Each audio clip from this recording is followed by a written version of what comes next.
Hello everyone and very warm welcome to all my viewers. Today I am going to discuss about transpiration. I made two videos on that. In this video I am going to discuss about the structural part, and in my next video I will discuss about the mechanism of transpiration. So let's start with the transpiration. What is transpiration? Transpiration is basically defined as the loss of water in the form of vapors from the aerial parts of the plant. And what are the aerial parts of the plant? These include leaves, stem, branches, shoot, any aerial part of the plant. Okay. Whatever the amount of water is absorbed by the root, about 90% of that water is transpired or is lost by transpiration. ठीक है, मतलब roots जितना भी water absorb करते हैं soil से, उसका total का 98% वाटर जो है वो लॉस्ट हो जाता है ट्रांसपायरेशन के through, and less than 1% water is used in photosynthesis.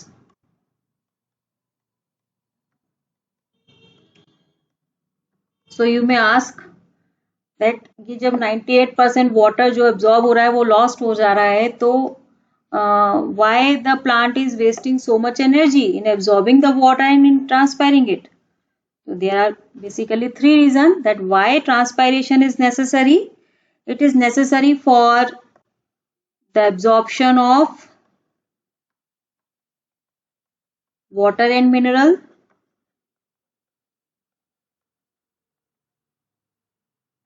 from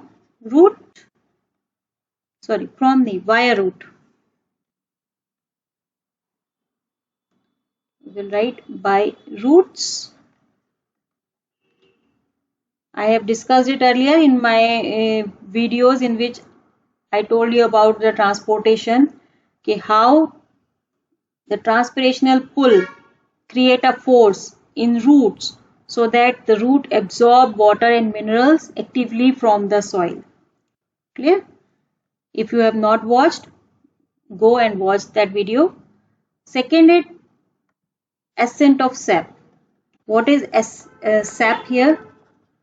Sap includes water plus minerals. जो कुछ भी सॉइल से एब्जॉर्ब हुआ है उसको हम सैप कहते हैं. तो सैप का ऊपर की तरफ चढ़ना through the xylem up to the leaves, जो ये मैकेनिज्म होती है, इसमें भी ट्रांसपिरेशनल पुल जो होता है बहुत ही अहम रोल अदा करता है, because without the transpiration this ascent of sap is not possible. And third one is the cooling effect. What is cooling effect? In summer season you have noticed, जब आप किसी पेड़ के नीचे खड़े होते हो, you feel कि यहाँ पर टेम्परेचर कुछ कम है, कुछ ठंडा महसूस होता है in comparison to the other outer environment. Why? Because of this transpiration. जो evaporation हो रहा है वाटर का, जो वाटर वेपर्स आ रहे हैं लीफ से निकल के, वो उसकी सराउंडिंग्स के टेम्परेचर को डाउन कर देते हैं, एंड बिकॉज ऑफ दिस एक कूलिंग इफेक्ट क्रिएट हो जाता है किसी भी ट्री के आसपास. And because of these three reason इसको नेसेसरी इविल कहा गया है प्लांट के लिए. इसको नेसेसरी इविल कहा है कर्टिस ने, और अनअवॉइडेबल इविल कहा है बाय स्टीवर्ट. ठीक है. बेसिकली जो ट्रांसपायरेशन होता है इसमें हमारे लीव्स में प्रेजेंट स्टोमेटा जो होते हैं वो इन्वॉल्व होते हैं ट्रांसपायरेशन के लिए. आपने पढ़ा अब तक कि मेजॉरिटी में वही रिस्पॉन्सिबल है ट्रांसपायरेशन के लिए. तो transpiration is basically depends upon the opening and closing of stomata. अगर स्टोमेटा ओपन है तो ट्रांसपायरेशन होगा, अगर स्टोमेटा क्लोज है तो ट्रांसपायरेशन नहीं होगा. तो बेसिकली जो मैकेनिज्म पार्ट है वो यही इन्वॉल्व होता है कि स्टोमेटा कैसे ओपन हो रहा है और कैसे क्लोज हो रहा है. I will discuss it in my next video. Clear? Now come to the next part, types of transpiration. I told you कि ट्रांसपायरेशन होता है हमारे एरियल पार्ट से, प्लांट के एरियल पार्ट से. तो एरियल पार्ट में जो जो भी स्ट्रक्चर आते हैं वहां से ट्रांसपायरेशन हो सकता है, और on the basis of that it is of 4 type. कौन कौन से वो टाइप हैं? सबसे पहला है stomatal transpiration, then cuticular transpiration, then lenticular transpiration, and this bark transpiration. What is stomatal transpiration? Stomatal transpiration, as the name suggests, occurs through stomata. ठीक है, और जो भी टोटल ट्रांसपायरेशन हो रहा है उसका 50 to 97% जो वाटर है वो इसी के थ्रू ट्रांसपायर होता है, टोटल ट्रांसपायरेशन। ठीक है, देन है cuticular transpiration. What is cuticle? Cuticle जो होती है थिक लेयर होती है ऑन द एपिडर्मिस, एक प्रोटेक्टिव कवरिंग बनाती है ये। कभी कभी इस क्यूटिकल में क्रेक्स डेवलप हो जाते हैं और उन क्रेक्स के थ्रू ये ट्रांसपायरेशन होता है। तो it occurs through cracks in cuticle, और इसका जो परसेंटेज है वो 3 to 10% जो होता है वो इसके थ्रू होता है, cuticular transpiration. Then lenticular transpiration. What are lenticels? Lenticels are the pores or cracks in the woody part of the plant or woody stem, woody fruits. ठीक है, तो it occurs through lenticels. And what are lenticels? Pores in woody part. ठीक है, और इसका जो percentage है बहुत कम है, इट इज अप्रोक्सीमेटली 0.1% जो होता है वो ट्रांसपायरेशन लेंटिकल्स के थ्रू होता है। वो टोटल ट्रांसपायरेशन को अगर हम डिवाइड करते हैं तो फ्रैक्शन में। And last one is the bark transpiration. As the name suggest it occurs through bark, और इसका जो परसेंटेज है ऑलमोस्ट 1% है, 1% of total transpiration. So I hope आपको क्लियर हो गया होगा कि how many types of transpiration is there. Clear? Now come to the structural part, because most of the transpiration जो होता है वो होता है स्टोमेटा के थ्रू। स्टोमेटा जो कि लीव्स में प्रेजेंट होते हैं, तो हम पढ़ेंगे यहाँ पर स्ट्रक्चर ऑफ स्टोमेटा। यहाँ पर अगर मैं बात करूँ स्ट्रक्चर की, तो मोनोकॉट और डाइकॉट दोनों ही प्लांट्स में स्टोमेटा का स्ट्रक्चर थोड़ा सा डिफरेंट होता है। डाइकोटिलेडोनस स्टोमेटा की अगर हम बात करें तो यहाँ पर आप देखिए ये बीच में पोर है, ये दिस इज ओपनिंग, ये इसको हम कहते हैं stoma, singular form is stomata, और इसको हम कहते हैं स्टोमेटल अपर्चर। ठीक है, through which the water vapours और the gases exchange takes place, water vapors diffuse out or the gases exchange take place. This pore is surrounded by two cells. These two cells are called guard cells. Yeah, this one.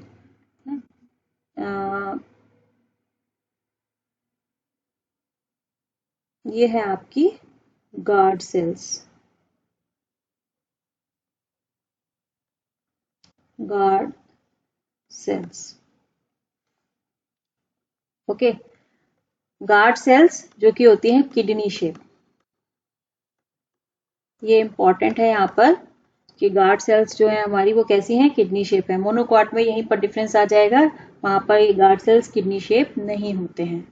इस guard cell में अगर आप देखो तो इसकी ये जो wall है, this is the inner wall and this is the outer wall, this one is the outer wall, this is the inner wall. अगर आप इसकी इनर वॉल को देखो, द इनर वॉल कैसी दिख रही है आपको, ये थिक है, तो it is thick and in elastic. जबकि जो आउटर वॉल है आपकी, दिस वन, ये आउटर वॉल कैसी है, थिन एंड इलास्टिक। मीनवाइल यहाँ पर क्या है, ये ब्लैक स्ट्रक्चर जो आपको दिख रहा है, it is called nucleus. Clear? ये ग्रीन जो स्ट्रक्चर्स है अंदर, इसको हम कहते हैं क्लोरोप्लास्ट। और यहाँ पर जो क्लोरोप्लास्ट होते हैं उनकी एक खासियत है कि क्लोरोप्लास्ट में जो होता है, दे show very poor photosynthetic activity, show very poor photosynthetic photosynthetic activity. Why? Lack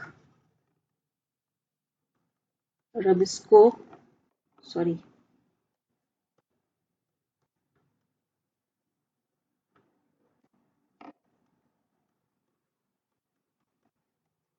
enzyme. ये एंजाइम जो फोटोसिंथेसिस में पार्टिसिपेट करता है, ठीक है, ये यहाँ पर एब्सेंट होता है, इसलिए ये जो क्लोरोप्लास्ट हैं इनकी जो फोटोसिंथेटिक एक्टिविटी होती है बहुत ही पुअर होती है। ठीक है, और अब आप देखो यहाँ पर आपको जो रेड फाइबर, जो रेड लाइनिंग्स दिख रही है इनसाइड द गार्ड सेल, इनको हम कहते हैं सेल्यूलोज माइक्रोफाइब्रिल्स।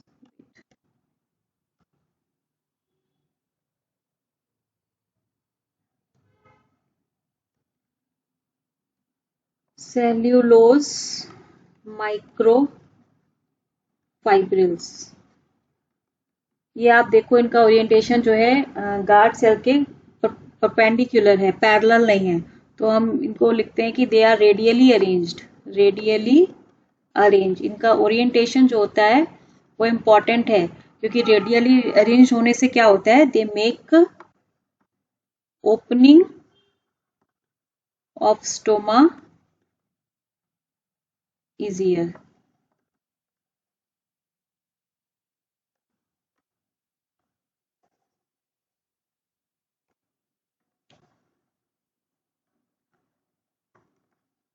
ठीक है, तो ये स्टोमेटा की ओपनिंग को इजियर बनाते हैं। कैसे? ये फाइब्रल्स जस्ट लाइक अ डोर नॉब, जब ये स्ट्रेच होते हैं तो ये बाहर की तरफ खींचते हैं, और जब बाहर की तरफ खींचेंगे तो स्टोमेटल पोर ओपन हो जाएगा, जब ये रिलैक्स्ड होते हैं तो स्टोमेटल पोर क्लोज हो जाएगा।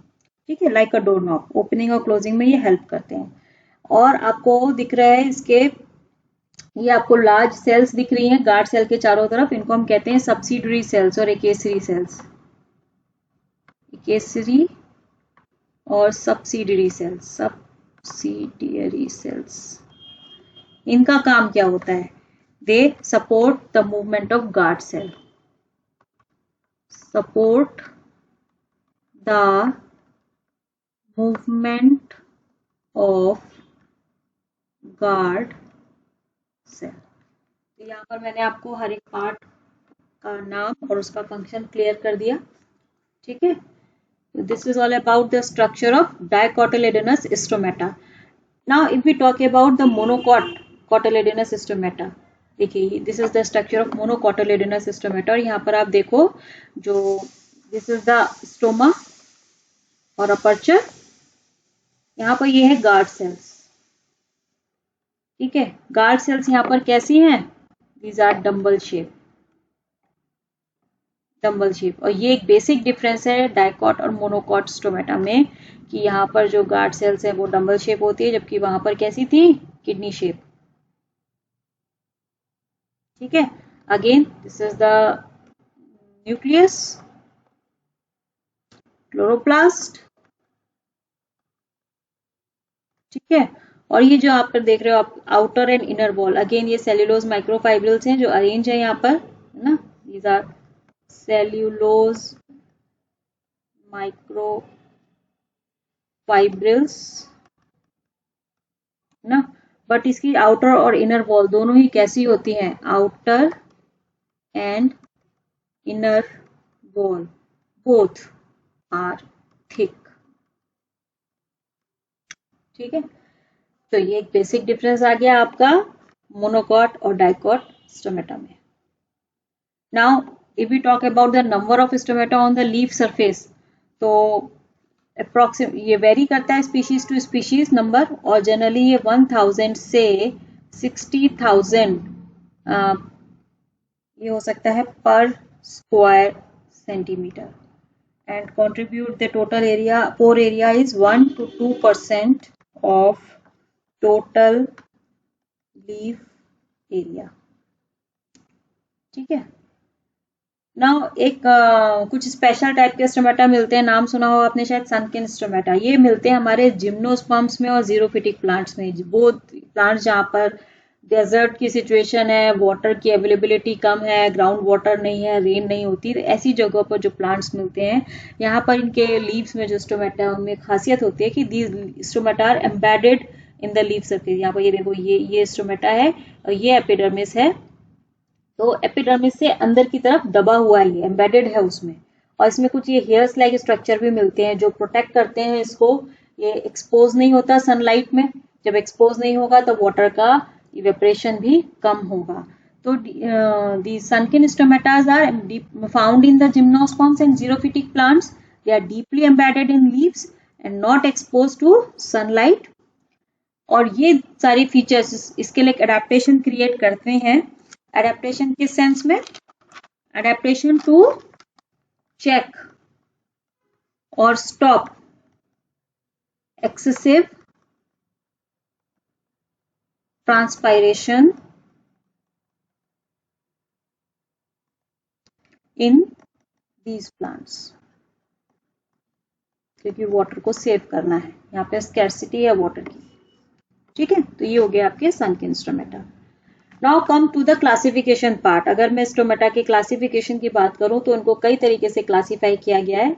3 टाइप के मैं यहाँ पे डिस्कस करने जा रही हूँ। पहला है on the basis of their distribution on the leaf surface, मतलब लीफ सरफेस पर स्टोमेटा अपर साइड पर है, लोअर साइड पर है, दोनों साइड पर इक्वल है, किधर कम है किधर ज्यादा है। On the basis of that जो स्टोमेटा होते हैं वो यहाँ पर 5 कैटेगरी डिफाइन की गई हैं। ठीक है, सबसे पहली है एप्पल और मलबेरी टाइप। इसमें क्या होता है, stomata are found on the lower surface only. Clear? Stomata are found on lower surface only.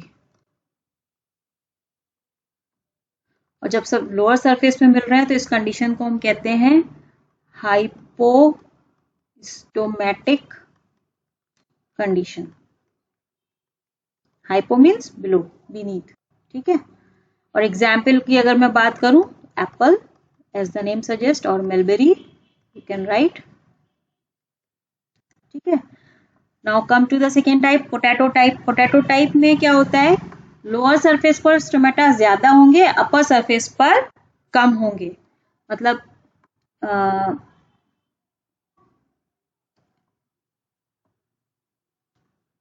Upper surface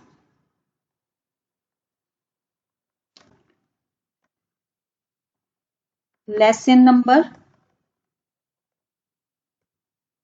lower surface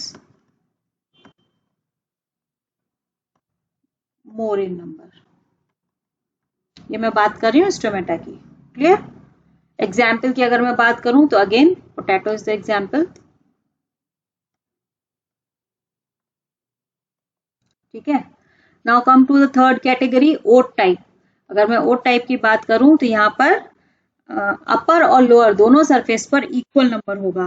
मतलब अपर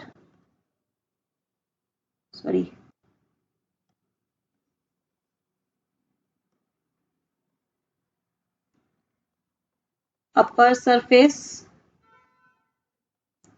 लोअर सरफेस दोनों की मैं बात करूं तो इक्वल इन नंबर, और ये कंडीशन कहलाती है एम्फीस्टोमैटिक कंडीशन। एम्फीस्टोमैटिक कंडीशन। ठीक है, और अगर एग्जाम्पल लिखेंगे आप, एग्जाम्पल हो जाएगा ओट। देन है वाटर लिली टाइप। अब वाटर लिली कैसी लीव्स होती है, फ्लोटिंग लीव्स। फ्लोटिंग लीव्स, तो अब फ्लोटिंग लीव्स में क्लियर है, जो इनकी लोअर सरफेस है वो पानी में सबमर्ज्ड है, तो वहां पर स्टोमेटा नहीं होगा। तो हम क्या लिखेंगे यहाँ पर, अपर सरफेस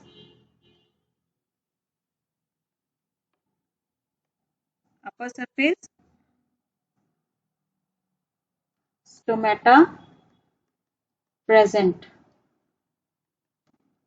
ना, and in lower surface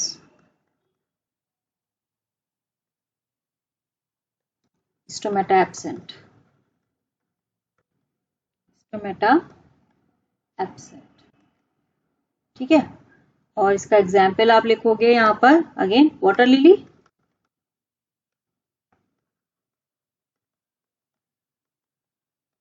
and last is Potamogeton type. Potamogeton कैसी लीव्स होती हैं? सबमर्ज प्लांट्स हैं ये, सबमर्ज प्लांट्स, डूबे हुए हैं, सबमर्ज प्लांट्स हैं। तो स्टोमेटा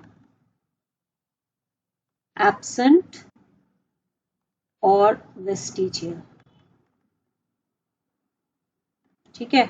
अच्छा एक चीज, ये जो कंडीशन थी वाटर लिली टाइप, जहां पर अपर सरफेस पर स्टोमेटा मिल रहे हैं, लोअर सरफेस पे नहीं मिल रहे हैं, इस कंडीशन को हम कहते हैं एपिस्टोमेटिक कंडीशन।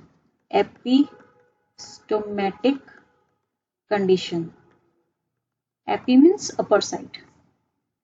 तो तीन तरीके की कंडीशन मिल रही है आपको यहाँ पर। पहली है आपकी हाइपोस्टोमेटिक कंडीशन, जहां पर लोअर सरफेस पर स्टोमेटा है।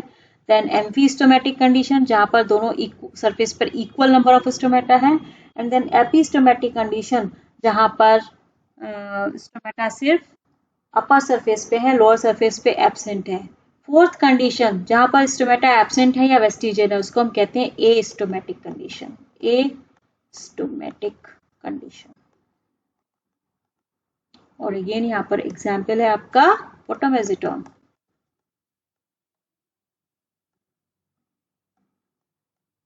ठीक है। तो on the basis of the distribution on the leaf surface, stomata हमारे पास 5 टाइप के आ गए। एप्पल टाइप और mulberry type, then potato type, then oat type, then water lily type, and then photomeziton type. Now the second classification is on the basis of their structure. Stomata के structure पर हमने division किया है ये। तो पहला यहाँ पर है एनोमोसाइटिक टाइप। 4 टाइप्स हैं यहाँ पर। ठीक है। एनोमोसाइटिक टाइप में क्या होता है? Accessory cells are absent.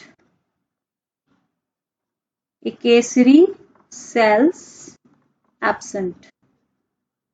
तो जो स्टोमेटा है वो किससे घिरा हुआ है? जो गार्ड सेल्स हैं वो सीधे एपिडर्मल सेल से घिरी हुई हैं।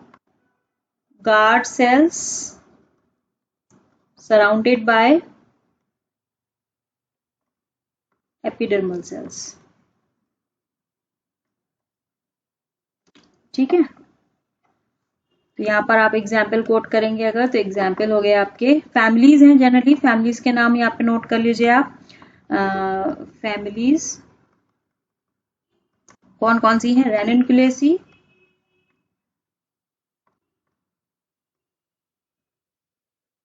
Then Cucurbitaceae, and then Malvaceae. ठीक है। Then anisocytic. अनाइसोसाइटिक टाइप में क्या है? Guard cells are surrounded by 3 accessory cells और 3 सब्सिडरी सेल्स। ओके। यहाँ पर हम लिखेंगे guard cells surrounded by 3 accessory cells, and out of these 3, 2 large cells and 1 small। ठीक है। और यहां पर आपका एग्जाम्पल होएगा ब्रेसिकेसी फैमिली।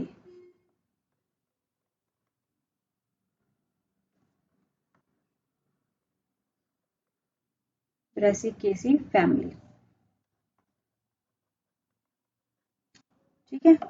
नाउ डाइसाइटिक, नाम से क्लियर है, डाई मीन्स 2, यानी कि guard cells are surrounded by 2 accessory cells. Guard cells are surrounded by 2 accessory cells. But एक यहाँ पर चीज इंपॉर्टेंट, जो एकेसरी सेल्स है ना, जो उनकी कॉमन वॉल होगी, it will be at the right angle of the guard cell. मतलब अगर ये गार्ड सेल है, ठीक है, तो एकेसरी सेल्स इस तरीके से प्लेस्ड होंगे, लाइक दिस। ठीक है। ये गार्ड सेल्स हैं, ये एकेसरी सेल्स हैं।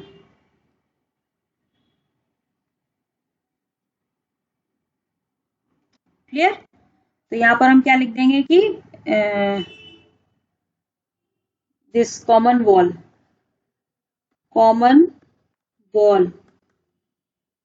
at right angle to guard cell.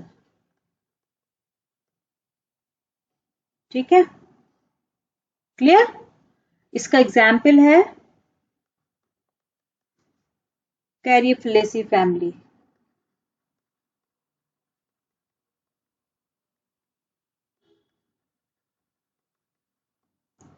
ठीक है, now come to the last type, parasitic sales.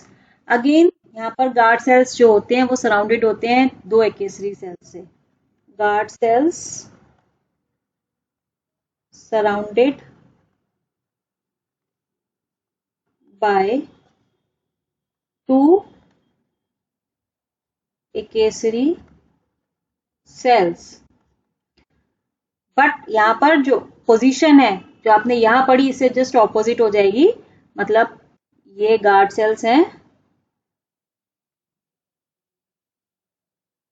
तो जो आपके केसरी सेल्स होंगी वो कुछ इस तरीके से प्लेस होंगी।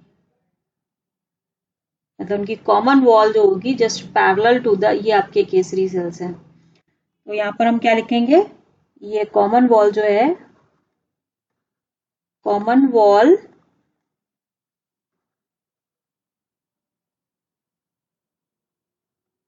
Parallel to guard cell.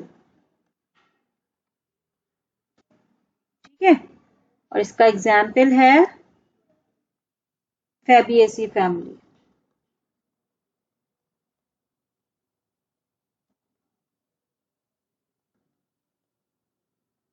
ठीक है, क्लियर हो गया ना।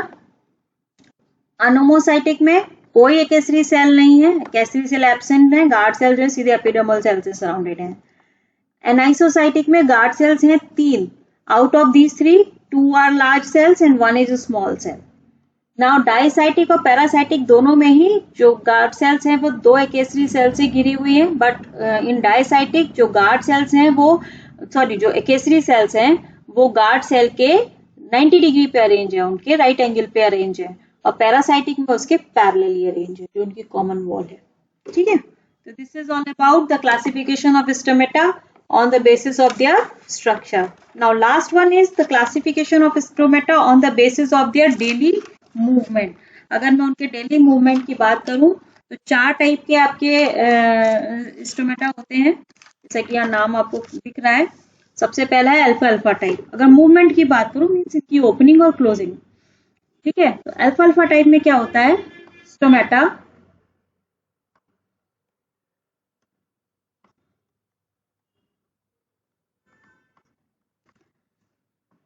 open during day and closed during night। ठीक है, सिंपल। और इसके एग्जाम्पल्स हैं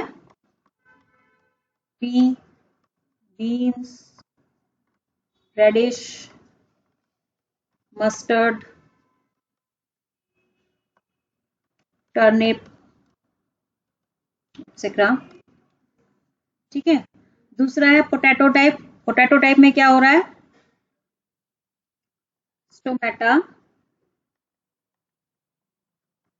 डे और night both the time they are open. Close कब होंगे, they are closed in evening. ठीक है, और इसके एग्जाम्पल्स हैं onion, potato as the name suggest, cabbage, banana etcetera. Third one is barley type. अगर यहां पर मैं बात करूं तो stomata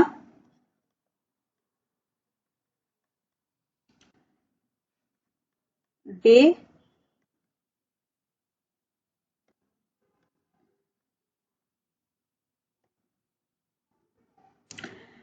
open for few seconds, open for few seconds।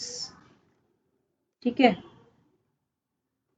or rest all the time, they remain closed. Rest all the time, remain closed. ठीक है, और इसका एग्जाम्पल है barley, maize, wheat and other cereals. Last is equisetum type. Equisetum type में क्या होता है? They are open throughout day and night. Stomata open throughout day and night. ठीक है, और इसका एग्जाम्पल है equisetum.